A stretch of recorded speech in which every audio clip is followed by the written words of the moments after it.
Les médecins du travail, conseillers en prévention aspects psychosociaux, psychologues et médecins généralistes peuvent détecter le burn-out sur base de ces symptômes constitutifs, comme par exemple la fatigue, les difficultés de concentration, l'irritabilité, la dévalorisation de ses compétences ou encore le désinvestissement.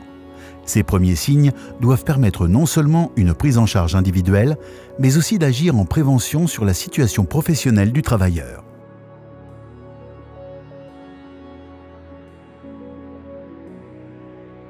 En entreprise, le médecin du travail et le conseiller en prévention peuvent aussi s'appuyer sur les signaux collectifs pour jouer leur rôle d'alerte en prévention des risques s'il y a récurrence de signaux, car ça pourrait évoquer le début de conséquences sur la santé des travailleurs. Pour cela, ils pourront d'abord se baser sur les indicateurs liés au fonctionnement de l'entreprise ou de la structure, comme l'absentéisme, le présentéisme, le turnover, la qualité du travail ou d'éventuelles actions sociales.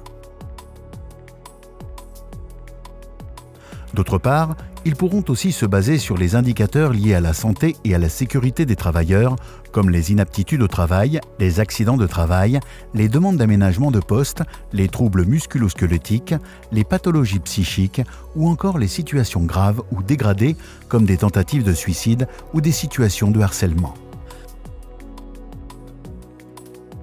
Face à un patient qui a des plaintes liées à son travail, le médecin généraliste procédera à un entretien clinique permettant d'identifier les symptômes et de comprendre le lien avec la situation de travail du patient. Pour cela, le médecin peut, s'il le juge nécessaire, s'aider de l'outil de détection précoce du SPF Emploi, ainsi que d'autres questionnaires auto-rapportés tels que le Burnout Assessment Tool, élaboré par la KUL ou d'autres instruments d'évaluation. Il faut en tout cas rester attentif aux possibles diagnostics différentiels. Si un burn-out est suspecté, le médecin devra alors orienter le patient vers un professionnel de la santé spécifiquement formé, notamment en clinique du travail.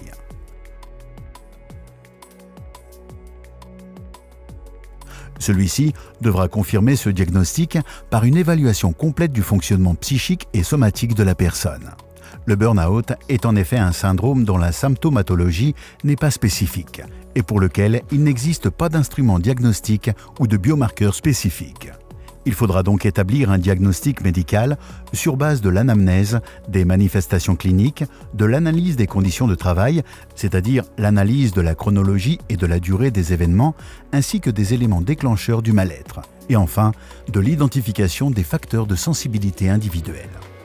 Il s'agit donc d'un diagnostic d'exclusion. Un diagnostic différentiel approfondi permettant de clarifier les pathologies primaires, mais aussi les troubles comorbides survenant avec le burn-out. Il peut s'agir de pathologies physiques, psychiatriques ou encore neurologiques. Le burn-out est surtout très proche de la dépression, mais il ne faut pas non plus le confondre avec des troubles endocriniens comme l'hypothyroïdie, des troubles neurologiques, des troubles oncologiques, des troubles infectieux comme par exemple la maladie de Lyme, des troubles du sommeil, des apnées, etc., des troubles cardiaques, le syndrome de fatigue chronique, la fibromyalgie, l'addiction au travail, le stress et d'autres troubles anxieux.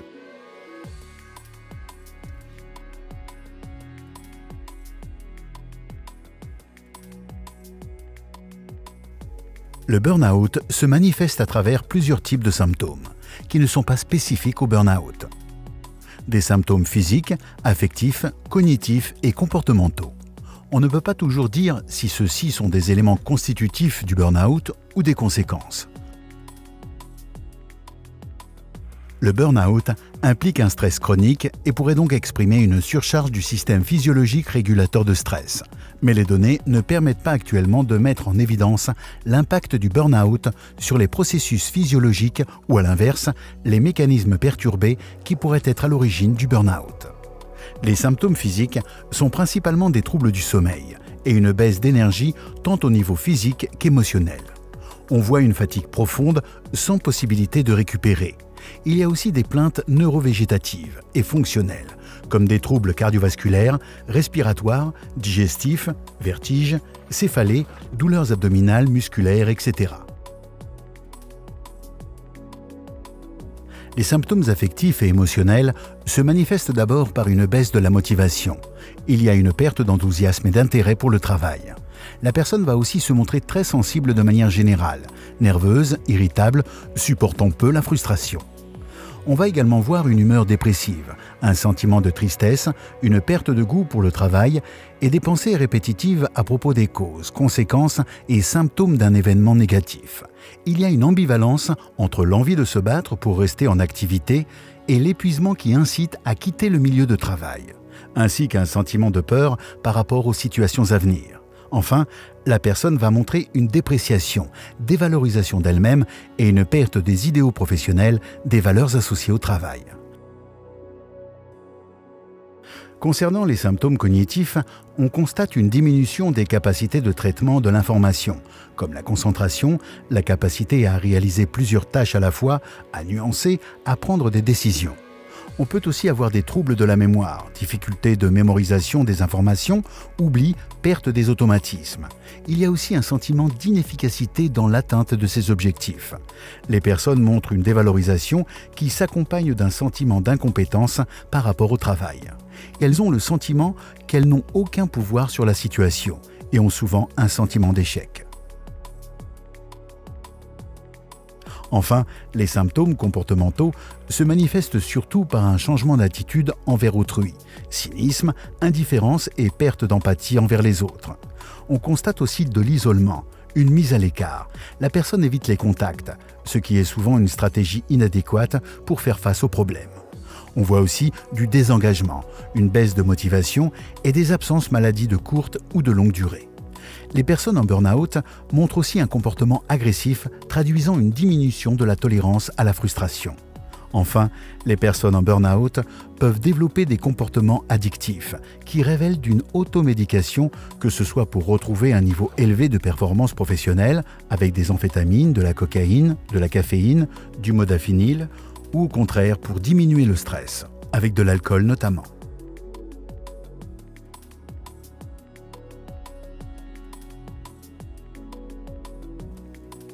Le SPF Emploi a développé un outil de détection précoce qui permet aux professionnels de la santé de mettre en évidence la présence d'un burn-out et son importance. Il est complété lors d'un entretien avec le travailleur. Il s'agit de cocher les différents symptômes qu'il présente selon leur fréquence d'apparition. Ces symptômes sont présentés par ordre d'importance dans chaque catégorie. Symptômes physiques, cognitifs affectifs et comportementaux. L'instrument évalue également la temporalité des symptômes et s'il y a déjà eu d'autres épisodes de burn-out ou dépressif. Un volet spécifique de cet outil permet aussi d'explorer le lien entre les plaintes du patient et certains éléments de la situation de travail, ce qui peut donner des pistes d'intervention. La logique de cet outil est de se baser sur le jugement clinique du professionnel et non sur un nombre minimal de symptômes présents chez le travailleur. Même si on a constaté qu'en moyenne, il faut plus de 2 symptômes physiques, 6 symptômes cognitifs et 2 symptômes comportementaux pour être diagnostiqué en burn-out. Cet outil est disponible sur le site internet du SPF Emploi.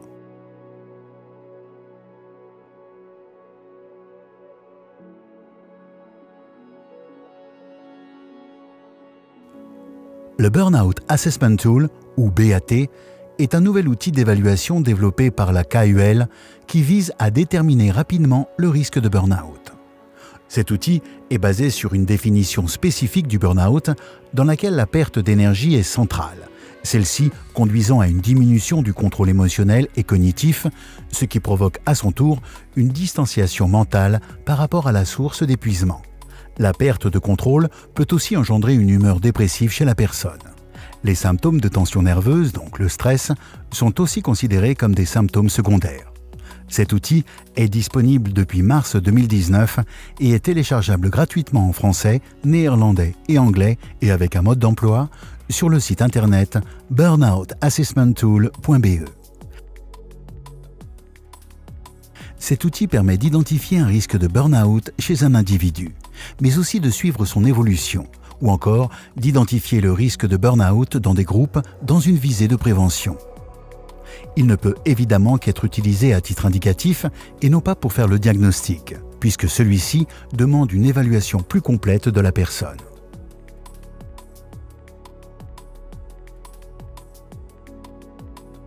Le BAT existe en deux versions, une spécifique au travail et une plus générale.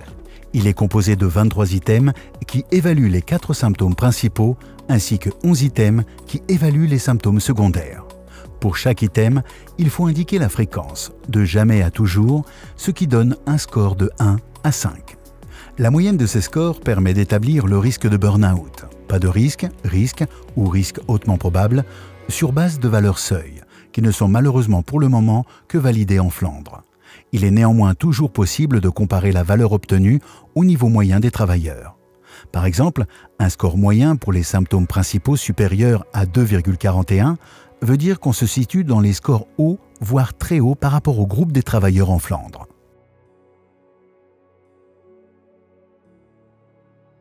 D'autres instruments peuvent être utilisés pour récolter des informations visant à détecter le burn-out. Le Maslach Burnout Inventory, MBI, est l'outil historique d'évaluation, mais il n'a pas été élaboré dans le but de faire des évaluations individuelles et ces normes ne sont pas mises à jour. Il évalue 3 dimensions au moyen de 22 items: l'épuisement émotionnel, la dépersonnalisation et l'accomplissement personnel.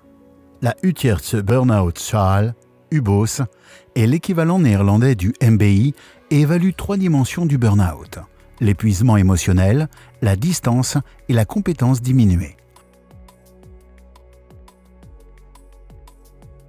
L'Oldenburg Burnout Inventory, ou OLBI, est l'instrument basé sur un modèle similaire au MBI, mais qui n'évalue que 2 dimensions et ne mesure pas l'accomplissement personnel. Chaque dimension est mesurée par 8 items.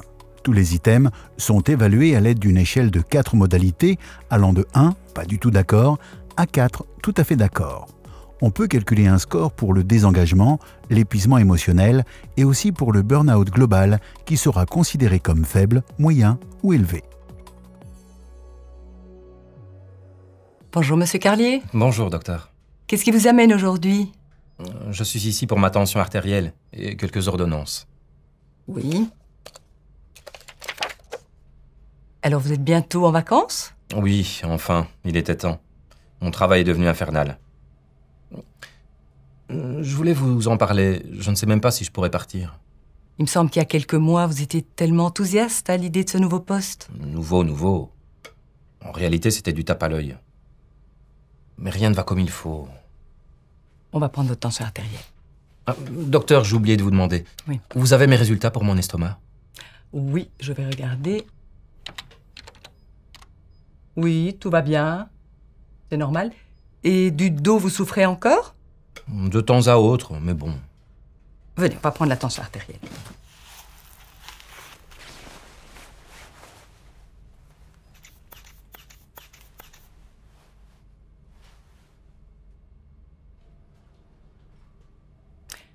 Voilà, votre pression artérielle est bonne, mais si on parlait un peu de votre travail, si vous voulez bien.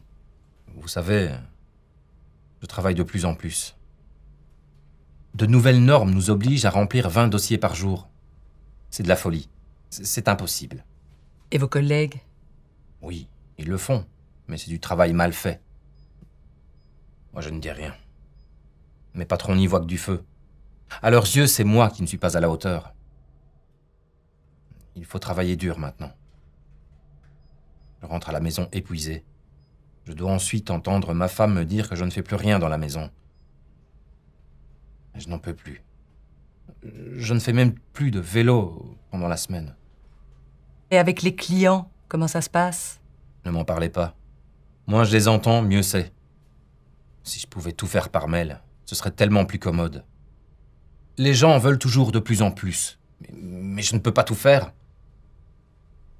Je dois faire attention, parce que je pourrais m'emporter.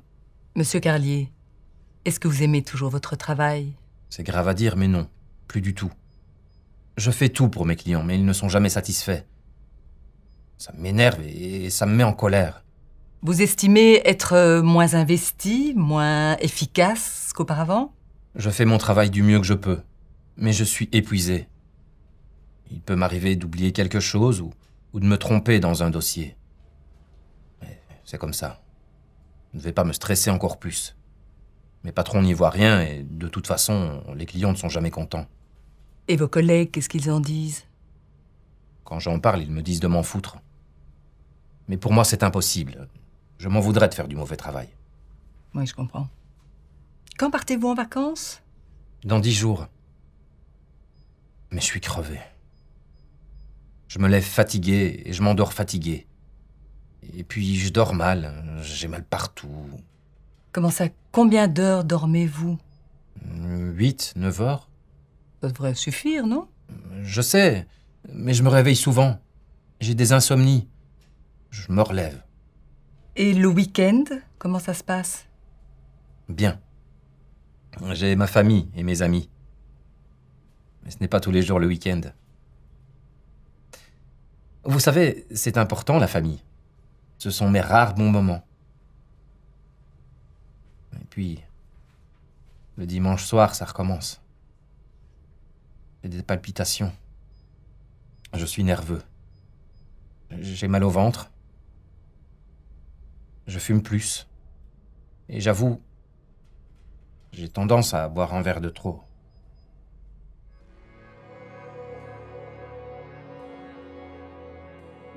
Il est important de pouvoir distinguer le burn-out d'autres maladies physiques ou psychiques qui lui sont proches. La dépression est particulièrement difficile à distinguer du burn-out, car ces pathologies, toutes les deux très hétérogènes, ont de nombreux symptômes en commun et peuvent aussi faciliter l'apparition l'une de l'autre. Le principal élément permettant de distinguer les deux est en fait la relation du burn-out avec le travail, alors que la dépression concerne tous les aspects de la vie de l'individu. La personne en burn-out va garder le goût des choses dans les aspects de la vie autres que le travail. D'autres critères permettent de les différencier. Ainsi, même si dans les deux cas, la personne manque d'énergie, la personne en burn-out va donner une plus grande impression de vitalité. Elle va par ailleurs montrer des sentiments de tristesse, de colère et de malheur plutôt que de dépression. D'autre part, l'inactivité et l'indécision de la personne en burn-out seront liées à une fatigue extrême, alors qu'elles seront plutôt liées à l'humeur chez la personne en dépression. L'absence de plaisir des personnes en burn-out sera liée à l'incapacité d'entreprendre des activités, alors que les personnes en dépression seront incapables d'apprécier ce qu'elles font. D'autre part, les sentiments de culpabilité sont davantage ancrés dans la réalité chez les personnes en burn-out.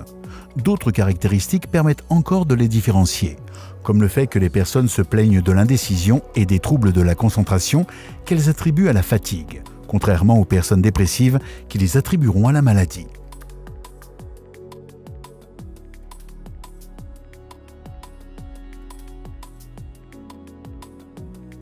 Par rapport au stress, le burn-out est en fait la conséquence d'une exposition de longue durée à un stress persistant. Le stress, quant à lui, peut être chronique, mais aussi simplement passager. Le burn-out touchera surtout ceux qui donnent de l'importance à leur travail, et le sens de celui-ci va être primordial dans son apparition. Le stress est quant à lui la conséquence directe de stresseurs professionnels sans que le sens n'intervienne. Le burn-out va par ailleurs provoquer attitudes et comportements négatifs envers les collègues, clients et patients, du cynisme, ce qui n'apparaît pas en cas de stress, même chronique. Le support social et les stratégies d'adaptation vont être des médiateurs entre le stress et l'apparition d'un burn-out.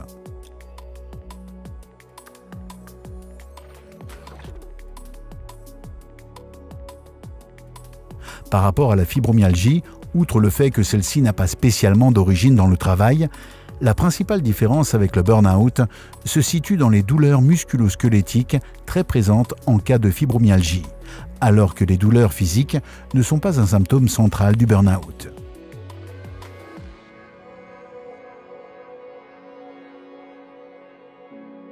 À nouveau, le lien avec le travail permettra le plus souvent de faire le diagnostic différentiel entre le burn-out et la fatigue chronique. De plus, la fatigue sera générale en cas de fatigue chronique, alors qu'elle sera émotionnelle en cas de burn-out et associée aux autres composantes du burn-out qui sont la dépersonnalisation et la perte d'accomplissement.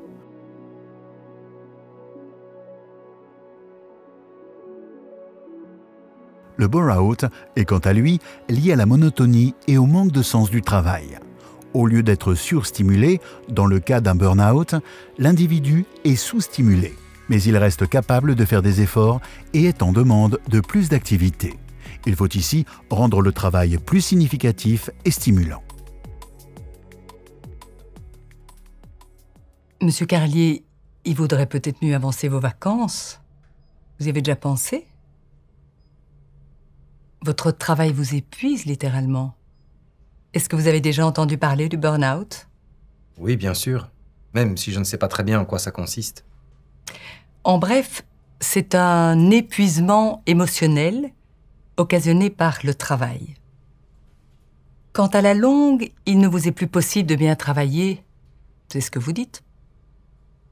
À force de résister contre des conditions de travail infernales, c'est ce que vous rapportez, c'est tout le corps qui s'épuise, qui a mal, qui est fatigué, qui n'en peut plus. Ce que je voudrais, c'est que, après vos vacances, avant de reprendre le travail, nous puissions nous revoir afin de prendre ensemble des bonnes décisions et en reparler, parce que ça ne peut pas continuer comme ça. J'ai l'impression que dans votre vie, à la maison, avec les amis, tout se passe bien. Mais dès qu'on aborde le travail, ça coince. Sur place, mais aussi quand vous rentrez chez vous. Je me trompe? Oui. Non. Vous avez raison. Mais je ne peux quand même pas m'arrêter de travailler.